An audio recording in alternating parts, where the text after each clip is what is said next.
This is Jared Horak for today'sracingdigest.com, and my Today's Racing Digest video series continues Saturday, April 6th, 2019. We have 3 Kentucky Derby points races on the line for Saturday, and we're going to give out win contenders for all 3 of those races. We got Focus Group home in our video last week on the turf. Let's see if we can get another winner this week. Let's start with the 8th race from Santa Anita, the Grade 1 Santa Anita Derby, a mile and an eighth on the main track. We have a 6-horse field, and there are 4 logical contenders in this race, beginning with number 3, Nolo Contesto. He's 6-1 morning line. He's going to be the highest price of the 4. He's improving for John Sadler, but he's going to have to run the race of his life to win this one under jockey Joe Talano. Now, he did beat Omaha Beach when he broke his maiden on January 4th at Santa Anita, and that one has won 2 starts since then, including the second division of the Rebel Stakes. So he did beat a good horse there. Last time he lost to today's contender, Roadster. He's going to have to run better, but he could, second off the layoff. Number 5, Instagram is the one to catch. He's 3-1 morning line. Just don't know how far he wants to go. He was outstanding in 2 starts as a 2-year-old last year in sprint races. He came back in the Gotham Stakes. The pace was fast. He ended up finishing 3rd. I think he's going to get out there, and he's going to be the one to catch. It's just a question of, does he want to go a mile and an eighth? Game winner, number 6, 4-5 morning line. Your 2-year-old champion. He's the one to beat in here for sure. He's the class of the field. Does not have to win this race, though. He already has enough points to run in the Kentucky Derby. Bob Baffert wants him to peak on the first Saturday in May. And if he sits back and he runs a good race and hits the board, I think Baffert will be more than happy enough. But his class could win this one under Joao Rosario. He should be rallying from a bit off the pace.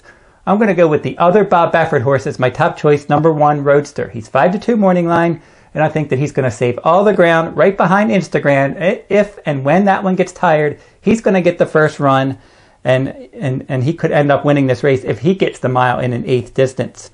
Now, that was a nice win last time when he returned from a layoff, stretched out the 2 turns against Optional Claiming Company on March 1st, stalked the pace, won nicely in that 1-mile race. He's got to go another eighth of a mile today. If he can do it, he can win this race. Let's jump over to Aqueduct, the 10th race, the Grade 2 Wood Memorial.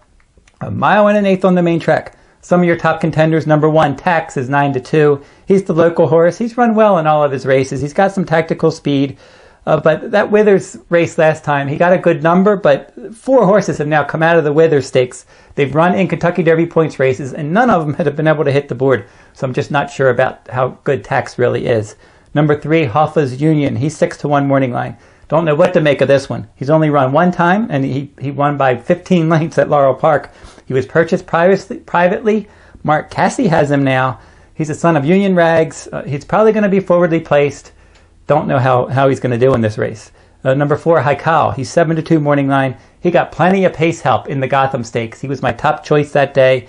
But so far, all of his races have been around 1 turn, and he looks like a late-running sprinter. We'll see if he can go further in this race.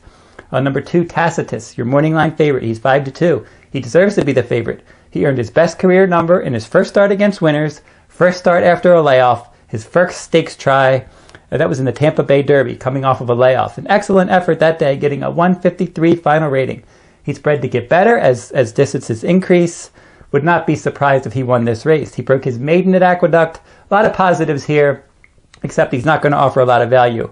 I'm going to go with number 10, Outshine, for trainer Todd Pletcher. He's 6-1 morning line. Todd Pletcher has been doing well in recent Kentucky Derby points races. He's got a couple horses with enough points now to qualify for the Derby, and now let's see if Outshine can get in as well. I think he's in for a decent stalking trip from an outer post. He seems to be moving forward. He exits a good second-place finish in the Tampa Bay Derby. He got an improved 96 fire number. The fire number for today's Racing Digest is speed throughout a race, and he got a 149 final rating. He's going to have to improve because Tacitus could improve as well, but he probably will get the jump on that one, and he's going to offer value. Finally, Keeneland race 10, the Grade 2 Bluegrass, a mile and an eighth also on the main track. Number 6, Dreammaker, he's 12-1 morning line. You just don't know what you're going to get with him. Sometimes he runs a huge race. Sometimes he's way up the track. So far, it's been pretty simple. When he's not run against Stakes Company, he's been brilliant. When he stepped into the stakes ranks, he's struggled. We'll have to see in this final Derby prep if he can jump up and qualify for the Derby. Number 3, Signalman. Last year he did well. He earned 18 Kentucky Derby points in 3 races, including the Kentucky Jockey Club Stakes. He won that one at Churchill on a wet track. His race off the layoff in the Fountain of Youth wasn't good, but he could improve second time off a layoff and maybe hit the board. Some like it Hot Brown, number 1, a son of Big Brown. This one won the Jeff Ruby Stakes last time on all-weather footing. He's switching to the main track. Number 2, Vekoma is your morning line favorite at 9-5. He won both of his starts around 1 turn last year, and then he stretched out in the Fountain of Youth Stakes, and he finished an okay third. I could easily see him improving, but he's not going to offer a lot of value, and I'm not sure that he wants to go a mile and an eighth. I'm going to go with number 8, Win Win Win. He's 7-2 morning line. He's been on my Derby list for quite some time, and I'm going to stick with him. I liked him in the Tampa Bay Derby. I didn't think he ran a bad race. He was wide, he broke slow, he rallied, he finished third, his first start around 2 turns, and he got a competitive 146 final rating there.